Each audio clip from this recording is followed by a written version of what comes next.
இன்று அதிகாலை தாப்பா அருகே வடக்கு தெற்கு விரைவுச் சாலையின் வடக்கு நோக்கி செல்லும் பாதையில் கிலோமீட்டர் 311.4இல் இரட்டை அடுக்கு பேருந்து ஒன்று வாகனம் இழுக்கும் லாரியை பின்புறமாக மோதியதில் பேருந்தில் பயணம் செய்த 9 பயணிகள் அதிர்ஷ்டவசமாக உயிர் தப்பினர்.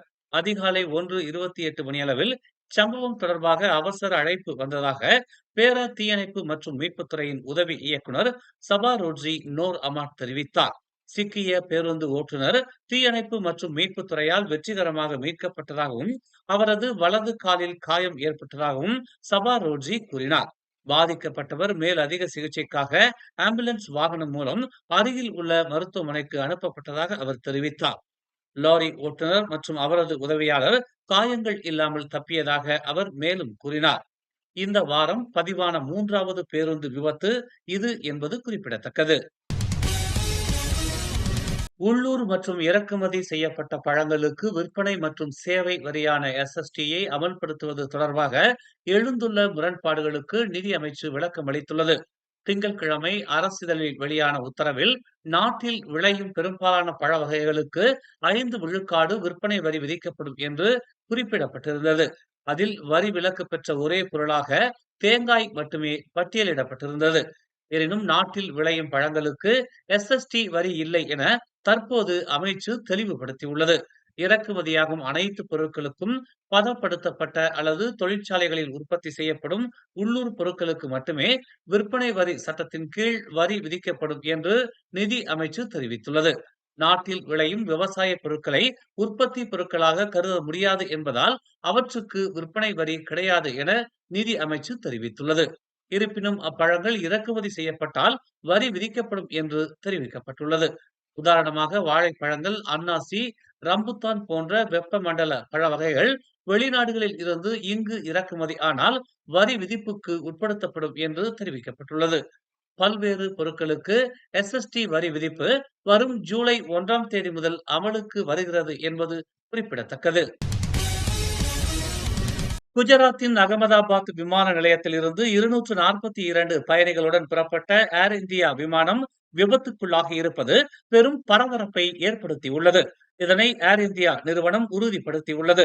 அகமதாபாத் சர்தார் வல்லபாய் பட்டேல் சர்வதேச விமான நிலையத்தில் இருந்து பிரிட்டன் தலைநகர் லண்டன் நோக்கி மதியம் 1:10 மணி அளவில் புறப்பட்ட ஏர் இந்தியாவுக்கு சொந்தமான போயிங் 787-8 ட்ரீம் லைனர் விமானம் புறப்பட்ட சில நிமிடங்களிலேயே விபத்துக்குள்ளாகி விமான நிலையத்துக்கு அருகே உள்ள குடியிருப்பு பகுதியில் விழுந்து நொறுங்கியது. விமானம் வானிலேயே செயலிழந்து கீழே விழுந்து வெடித்து சிதறும் காட்சி வெளியாகி பெரும் அதிர்ச்சியை ஏற்படுத்தியுள்ளது. இந்த விமானத்தில் 230 பயணிகள், 12 பணியாளர்கள் என 242 பேர் பயணித்த நிலையில் அவர்களின் நிலை குறித்த தகவல் விரைவில் வெளியாகும் என்று எதிர்பார்க்கப்படுகிறது. இந்த விபத்தை அடுத்து அப்பகுதியில் இருந்து கரும்புகை பெருமளவில் வெளியாகி வருகிறது. விபத்து குறித்த தகவல் அறிந்ததும் விமான நிலைய பாதுகாப்பு அதிகாரிகள், காவல்துறை அதிகாரிகள், தீயணைப்புத் துறையினர் உள்ளிட்டோர் சம்பவ இடத்திற்கு விரைந்துள்ளனர். தீவிரவாதிகளின் சதி செயலாக இருக்குமா என்ற கோணத்திலும் ஆராயப்பட்டு வருவதாக தெரிவிக்கப்பட்டுள்ளது. ஹஜ் பெருநாள் கொண்டாட்டத்தை முன்னிட்டு ஜூன் 6ஆம் தேதி முதல் 9ஆம் தேதி வரை 4 நாட்கள் மேற்கொள்ளப்பட்ட ஓப்ஸ் லஞ்சார் சாலை பாதுகாப்பு நடவடிக்கையின் போது மொத்தம் 6369 விபத்துகள் பதிவாகி உள்ளதாக புக்கிட்டமான் போக்குவரத்து புலனாய்வு மற்றும் அமலாக்கத்துறை இயக்குனர் டத்துஸ்ரீ முகமது யூஸ்ரி ஹசான் பஸ்ரி தெரிவித்தார். இந்த எண்ணிக்கை கடந்த ஆண்டு இதே காலகட்டத்துடன் ஒப்பிடும்போது 3 விழுக்காடு அதிகம் என்று அவர் குறிப்பிட்டார். கடந்த ஆண்டு 84 வழக்குகளுடன் ஒப்பிடும்போது இந்த ஆண்டு 58 உயிரிழப்பு விபத்துகள் பதிவாகி உள்ளதாக அவர் கூறினார். மொத்த விபத்துகளில் 6120 வழக்குகள் வாகன சேதம் தொடர்பானவை என்றும் இது கடந்த ஆண்டு 5854 வழக்குகளுடன் ஒப்பிடும்போது சற்று அதிகம் என்றும் அவர் கூறினார். செனட்டர் பதவிக்காலம் டிசம்பரில் முடிவடைந்த பிறகும் அரசாங்க பதவியில் இருந்தாலும் இல்லாவிட்டாலும் அரசியல் ரீதியாக நாட்டிற்கு தொடர்ந்து சேவை செய்ய விரும்புவதாக தெங்கு டதஸ்ரீ ஜப்ருல் தெங்கு அப்துல் அசீஸ் தெரிவித்துள்ளார். இருப்பினும் முதலீடு, வர்த்தகம் மற்றும் தொழில்துறை அமைச்சர் பதவி தொடர்பாக தனது செனட்டர் பதவி முடிந்ததும் அடுத்த கட்ட நடவடிக்கை குறித்து இன்னும் முடிவு செய்யவில்லை என்று அவர் கூறினார். அரசாங்கத்தில் ஒரு பதவியாக கூட இருக்க வேண்டிய அவசியம் இல்லை. அரசாங்கத்திற்கும் நாட்டிற்கும் பல வழிகளில் பங்களிக்க முடியும் என்றும், எனவே தமக்கு அது முக்கியம் என்றும் அவர் கூறினார். ஆனால் அரசியல் ரீதியாக தாம் தொடர்ந்து நாட்டிற்கு சேவை செய்ய விரும்புவதாகவும், PKRல் சேர்வதற்கான தனது விருப்பத்தை ஏற்கனவே தெரிவித்துள்ளதாகவும் அவர் ஒரு செய்தியாளர் சந்திப்பில் கூறினார். அதே நேரத்தில் டிசம்பரில் செனட்டராக தனது பதவிக் காலத்தை முடிப்பதற்கு முன்பு அமைச்சகத்தில் தனது தற்போதைய பொறுப்புகளில் கவனம் செலுத்துவதற்கான தனது உறுதிப்பாட்டை அவர் மீண்டும் உறுதிப்படுத்தினார். செனட்டர் பதவி முடிந்ததும் அமைச்சர் பதவி என்ன ஆகும் என்ற கேள்விக்கு இந்த விஷயம் முற்றிலும் பிரதமர் டதஸ்ரீ அன்வார் இப்ராஹிமின் விருப்பப்படி இருக்கும் என்று கூறினார். கடந்த மாதம் 9 FRU பணியாளர்கள் பலியான தெலுக்கிந்தான் சாலை விபத்தை விசாரித்த பணிக்குழுவின் முதற்கட்ட அறிக்கையில் சம்பந்தப்பட்ட டிப்பர் லாரி கணிசமாக அதிக சுமையுடன் இருந்தது தெரிய வந்துள்ளது. போக்குவரத்து அமைச்சின் இணையதளத்தில் இன்று வெளியிடப்பட்ட அறிக்கை விசாரணைகள் டிப்பர் லாரியின் பாதுகாப்பு மேலாண்மை மற்றும் செயல்பாட்டு நடைமுறைகளில் உள்ள இடைவெளிகளை வெளிப்படுத்தியதாக கூறியது. சம்பவம் நடந்த நேரத்தில் லாரி 40,960 கிலோ சரளை கற்களை ஏற்றிச் சென்றதாகவும், அனுமதிக்கப்பட்ட வரம்பான 24,000 கிலோவை விட 70.67 விழுக்காடு அதிகமாக இருந்ததாகவும் தெரிவிக்கப்பட்டுள்ளது.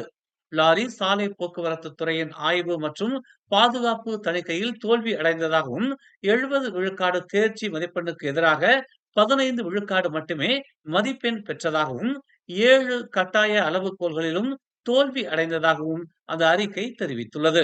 லாரியை இயக்கும் நிறுவனமான தஸ்வின் டிரேடிங்கில் தொழில் பாதுகாப்பு மற்றும் சுகாதாரத்துறையின் தேவைக்கு ஏற்ப பாதுகாப்பு மேற்பார்வையாளர் இல்லை என்றும் குறிப்பிடப்பட்டுள்ளது. FRU லாரியை பொறுத்தவரை முன் மற்றும் பின் இருக்கைகளுக்கு சீட் பெல்ட்டுகள் இல்லாதது, பின்புற பயணிகள் பகுதியில் இதே போன்ற ஹெட்ரெஸ்டுகள் இல்லாதது உள்ளிட்ட பல பாதுகாப்பு கவலைகளை அறிக்கை எடுத்து காட்டியது. இந்த பாதுகாப்பு அம்சங்கள் இல்லாதது காயம் மற்றும் இறப்பு அபாயத்தை கணிசமாக அதிகரிக்கிறது என்று அறிக்கை கூறியது. நேற்று இரவு ஜலான் தெங்கு இஸ்மாயிலில் உள்ள போக்குவரத்து சிக்னல் சந்திப்பில் மோட்டார் சைக்கிள் மீது கார் மோதியதில் 2 பதின்ம வயது பெண்கள் உயிரிழந்தனர். 18 வயதுடைய நூர் இர்தினா ஷஃபியா முகமட் நஸ்ரி மற்றும் பின்னால் இருந்த அனிஸ் இர்தினா ஷோஃபியா கைருல் அஸ்மான் ஆகியோர் இரவு 11 மணியளவில் நிகழ்ந்த விபத்தில் சம்பவ இடத்திலேயே உயிரிழந்ததாக தெமர்லோ மாவட்ட காவல்துறை தலைவர் ACP மஸ்லான் ஹசான் தெரிவித்தார்.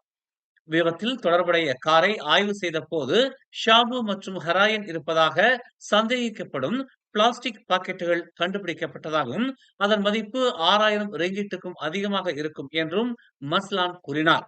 இதனை அடுத்து கோலாலம்பூர் கெப்போங்கைச் சேர்ந்த 38 வயது ஓட்டுநர் 1952ஆம் ஆண்டு ஆபத்தான போதைப்பொருள் சட்டம் பிரிவு 398 கீழ் மேலும் விசாரணைக்காக தடுத்து வைக்கப்பட்டுள்ளதாக அவர் கூறினார். இறந்தவர்களின் உடல்கள் பிரேத பரிசோதனைக்காக தெமர்லோவில் உள்ள சுல்தான் ஹாஜி அமாட் ஷா மருத்துவமனைக்கு கொண்டு செல்லப்பட்டதாக அவர் கூறினார். மேலும் செய்திகளை தெரிந்து கொள்ள தமிழ் மலர் நாளிதழை பாருங்கள். உடனுக்குடன் செய்திகளை தெரிந்து கொள்ள தமிழ் மலர் இணையதளம், தமிழ் மலர் செயலி மற்றும் மலர் டிவி யூடியூப் சேனலை வலம் வாருங்கள். எங்களோடு இணைந்திருக்க மலர் டிவியை பதிவு செய்து கொள்ளுங்கள். உறவுகள் மகிழ்ந்திட விருப்பம் மற்றும் பகிர்வு சேவையை சொடுக்கிடுங்கள்.